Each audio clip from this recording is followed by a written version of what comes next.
Good evening. You're watching the Home and Garden Journal. I'm your host, Karin Howery.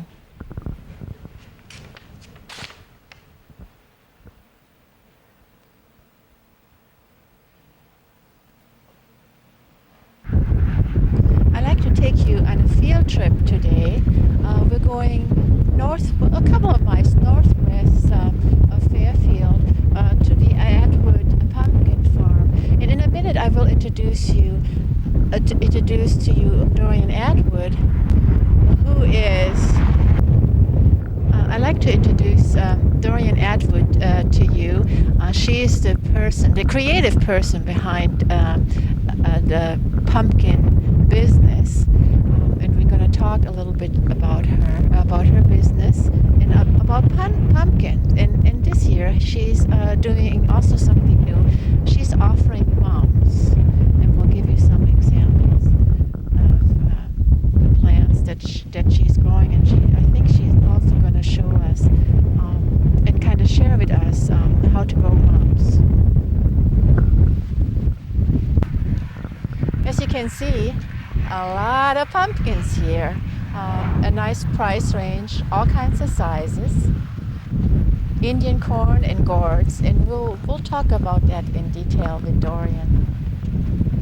You can see Dorian has a wonderful stand where she hangs her Indian corn, and inside she has some more gourds and little treats for us to see. She also sells acorn and butternut squash, and just look at the colors. And I just can't imagine making squash soup. I love squash soup.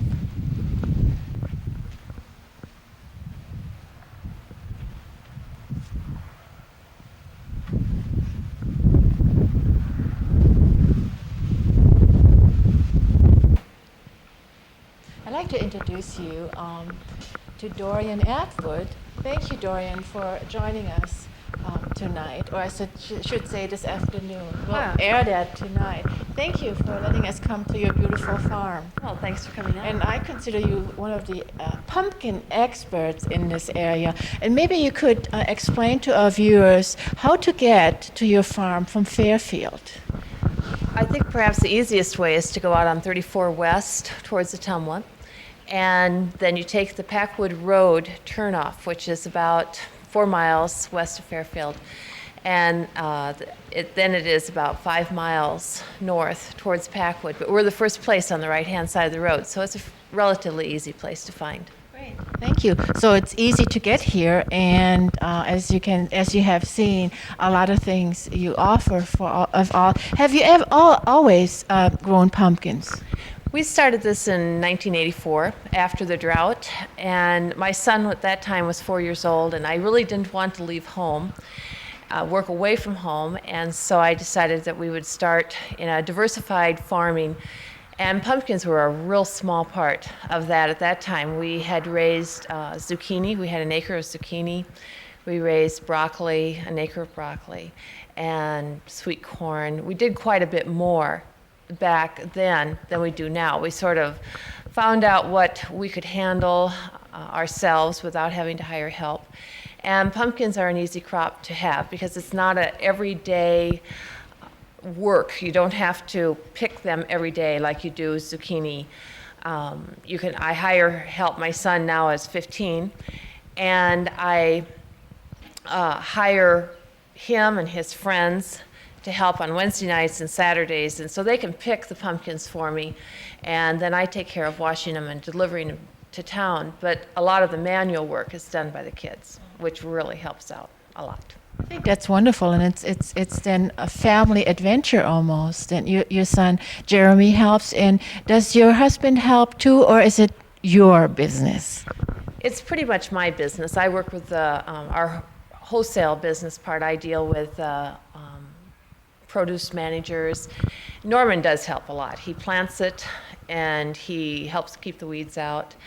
But especially this time of year, he's busy harvesting his crop, the corn and the soybeans. And so I do hire one gal to help me wash all the little things, and she helps 3 mornings a week. So we do have a little hired help with it. But basically, it's my job. Wonderful. Let's go out into the little stand, and then maybe you can tell us a little bit what else you sell, pumpkins and gourds, and maybe you can kind of explain what are all these wonderful things are. I think perhaps we can start by saying this is where we used to wash zucchini. And it used to be, we would have a water tank right here, and we'd wash the zucchini and we'd box it. And that's what this stand was originally made for. But then when we quit doing that, we just let this sit. And one fall, my husband said, well, I think he could adjust this to making it for our gourds and our small pumpkins.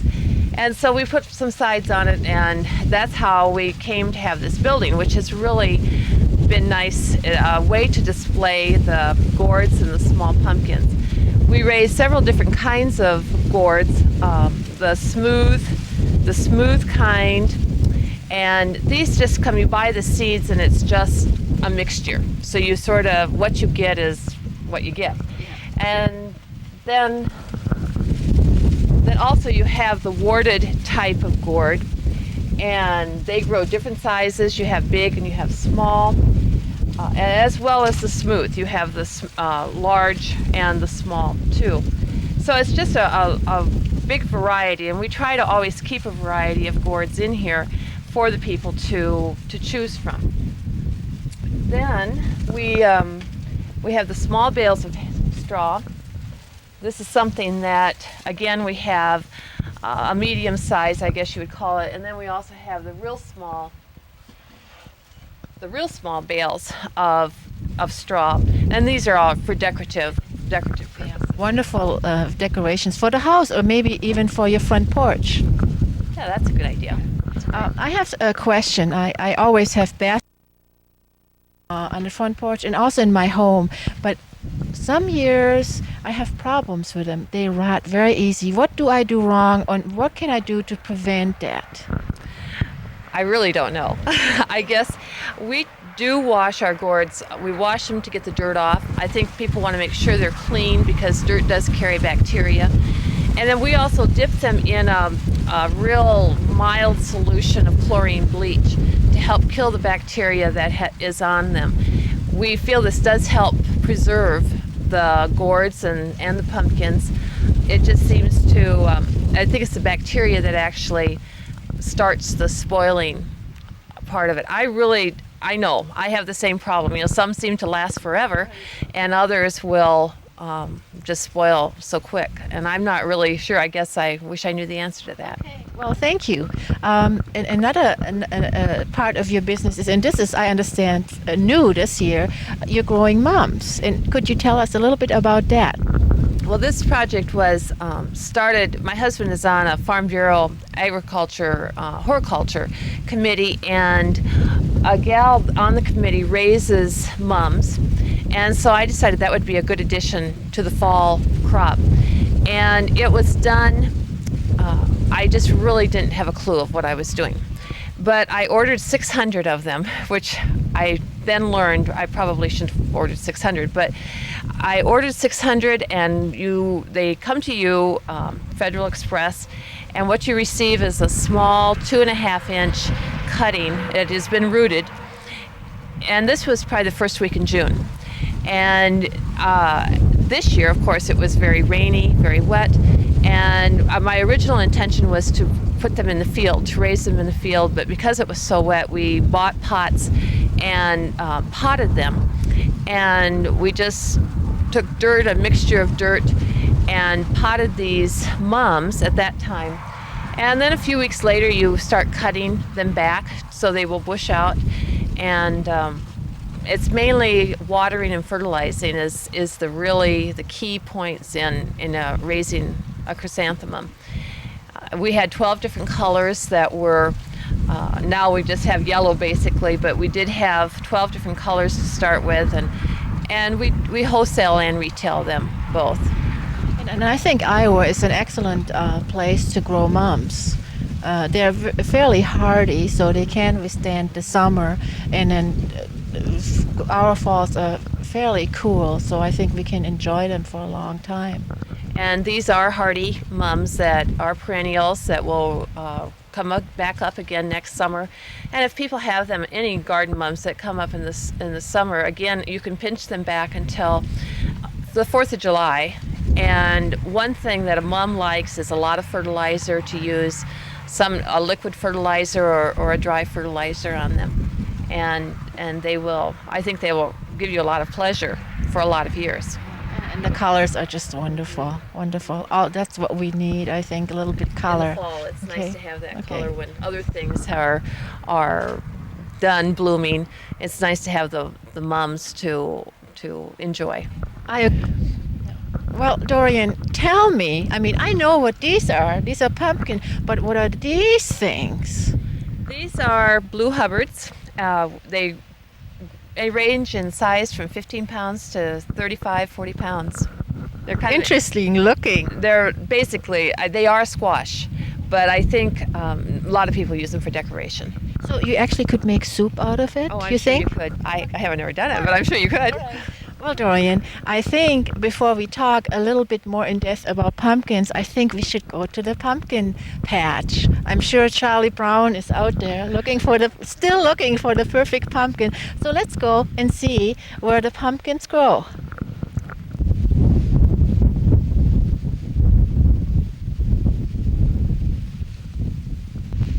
Well, here we are, Dorian, in the field where your pumpkins grow. Tell us a little bit about how large is this pumpkin patch? This is 3.5 acres.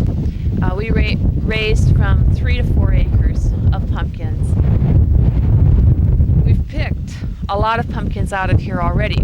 We planted late because of the season, and then it frosted early, and so there were quite a few of these pumpkins that are now orange were green when we started picking, and so we left a lot, and now we can go back in and pick again. And then you put seeds in. And do you use this over and over again? We moved. This will probably be sweet corn next year, or field corn, or maybe soybeans, but it won't be pumpkins because of disease. You just always want to keep rotating your crops. Even farmers, in a general sense, of their corn, they usually put soybeans on one year and then corn the next. They'll rotate them. So this will be it will be somewhere else next year. If you have some pumpkins left over, what will you do with them? Normally, these pumpkins just rot here in the field. We end up, I know where we had the pumpkins last year, we're curious to find out if we have pumpkins growing there this year because of volunteer seeds. But normally they just spoil and decay and become compost. Good. So that's really good for the soil too. Then you add something to the soil. Now, the obvious question is coming up now. What was your biggest pumpkin that you ever grew? Do you remember? I think probably the biggest pumpkins we had were last year when the growing conditions were just perfect. And they're probably in the 30 pounds. We do not plant seeds for real big pumpkins. Your seeds, when you buy your seeds and you plant them, you plant specific seeds for specific sizes. So if you want a 10-pound pumpkin, you plant a seed that will produce a pumpkin that's 10 pounds. So you really raise pumpkins. If you think you would sell a lot of big ones, then you would, of course, plant seeds that would produce big pumpkins. Yeah, that makes sense. I don't know if I know that. Okay. For sure. Well, then I won't ask. Yeah, I remember coming out here with my sons, Neil and Alan, on field trips when they were in kindergarten. We came out, and I always enjoyed the children because they're so in awe. It's so nice to see for them where they grow, because we usually see them in the grocery stores or on stands by the road, and this is really a treat to come out here and see these pumpkins grow. What do you think? How much would an acre yield with pumpkins? Do you have any idea? I'm not really sure how many pounds of pumpkins you would get off of an acre, but you get hundreds of pumpkins. It's this year, this is actually a small yield for us, last year the ground was almost solid with pumpkins. And again, that was an ideal situation. And this year was not because of August being so hot. And a lot of the blossoms aborted in August, and so we ended up with not getting the pumpkins. And so there are spots here that we have bare ground. But hundreds, I guess, is as close as I can say. That's pretty good. Thank you. Well, explain or tell me a little bit about when you come out here. What do people look for, or what should we look for when we buy a pumpkin? The thing that I would look for, one of the first things is to look for good color. There's a lot of pumpkins that look real yellow, perhaps even green.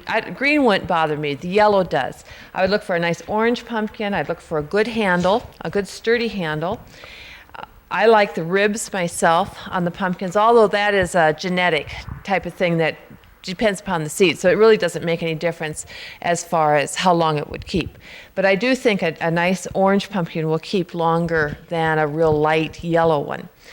This is a regular jack-o'-lantern pumpkin, one of our larger ones.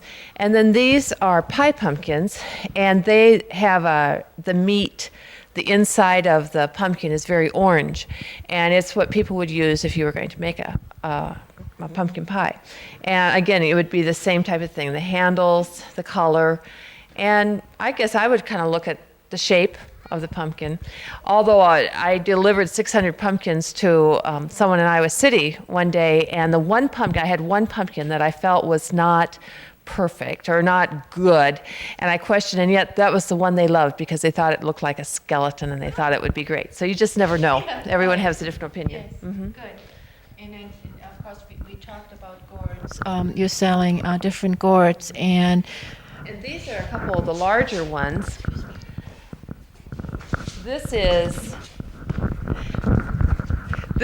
a Birdhouse gourd. People use them it needs to be dried. It's green now, but if you would dry it, it would become a tan colored gourd. You may mold a little bit, and you would have to sand it lightly with real fine sandpaper. But it's a gourd that is, I guess, used for birdhouses. You would drill a hole in here, and you'd take shake the insides out, and it would. But it's also been used for craft items like Santa Clauses, or I think you could just use them for whatever your imagination would let you.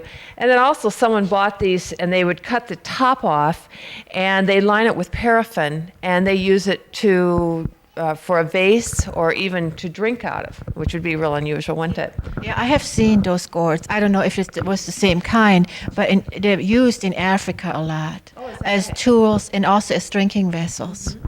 Mm-hmm. And this one is a gourd. I really don't know if it has a name, but it's basically looks kind of like a snake. Yeah, I love that. And it's I think it'd be mainly for ornament, or yes, for decoration than anything. So that's but it is kind of unusual. We've seen kids carrying this one around a lot and pretending, I don't know, maybe with a gun or a cane or something like that. And then something else that we use. This is a Turk's turban. It looks like a turban, and it is mainly for decoration. I think the colors are real pretty with the reds and the greens and the whites in it, and it's used for, it is a squash, so I imagine you could eat it too. I think you can make soup on it. Mm-hmm. Yeah. Mm-hmm. But mainly we sell it for decoration. And then here we have the small pumpkins. These are the mini jacks that I'm sure a lot of people have seen. We sell lots of these. It's just a small decorative pumpkin. You can take and cut off the top and make it into a little vase, put dried flowers or little flowers into it for a craft item. But mainly they're just to set about, and these hold up real well. They keep for a long period of time. But all of these right in this area are things that we have washed and hopefully will sell for someplace. Okay, and here's the different sizes and shapes of gourds again. Some, as you can see, you put in baskets, or I think also if you hollow them out, I have seen it. You can put lights in it and hang them. Oh, that would be. So that's a different idea. that is. Of course, you take the smaller ones, like let's see, this one, and you hollow them out, and then you put Christmas lights inside and hang them, and they look lovely. Oh, that would be interesting. Yeah. That would be. Well, what else? Here you have your squash, your acorn squash, and a lot. We can do a lot of things with that. My favorite is, like I said before, butternut and the squash. butternut. Yeah. And this is just a gourd that has, I think, really gone wild. It's really a large gourd, large for gourds. This is a crown of thorns. A lot of people enjoy these for decoration, and it comes in different colors. It's orange, green, yellow, and then this striped version too, which is a lot of fun to decorate with. Dorian, could you eat these? Could you put these in the microwave and eat? I don't know. just I'm wondering. not familiar with that Yeah, at all.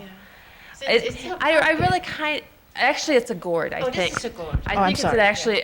it is, they call them mini jack-o'-lanterns, Yeah. but I think it is in the gourd family. Okay. So perhaps not then, in that so case. so Yeah, I so would think- check first before you would eat them. I think I would, yes. Okay, let's talk a little bit about the Indian corn, and that's something that you can do a lot with.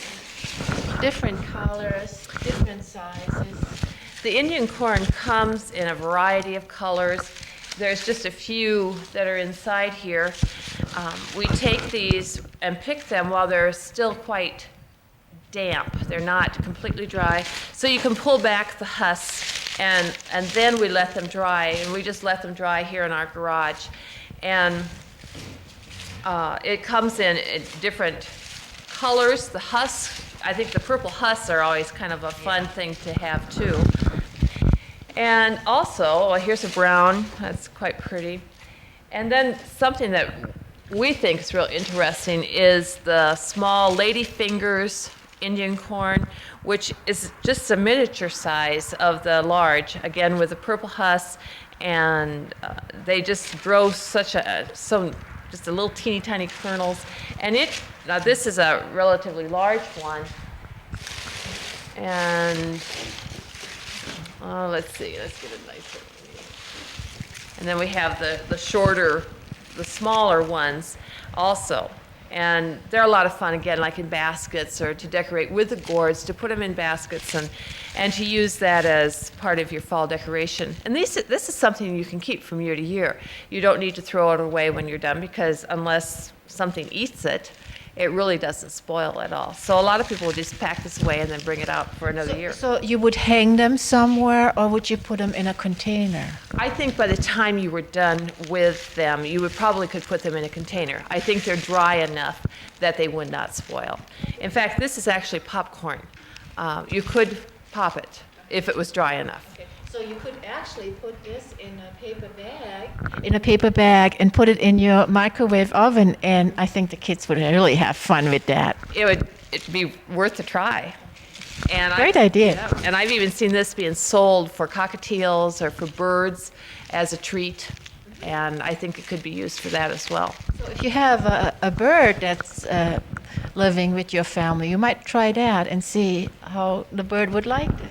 We had a cockatiel that we put some in, and he just wasn't interested at all, but I see they do sell it for bird feed, so. Well, he probably was around so much corn, he didn't think that was a treat. What else do you sell? I know you sell your pumpkins and your gourds and your Indian corns, and you do sell little baskets with. I do sell little baskets that I've just picked up in various places and put things together. Perhaps some people don't want to do that themselves, and so that I try to have a relatively inexpensive basket with a few gourds and a few small pumpkins and some Indian corn, and it's kind of fun to do that. I kind of enjoy. I don't like doing the same thing all the time, and so it's sort of fun for me to do that part of it. And then we have sold wreaths using grapevines and maybe some bittersweet.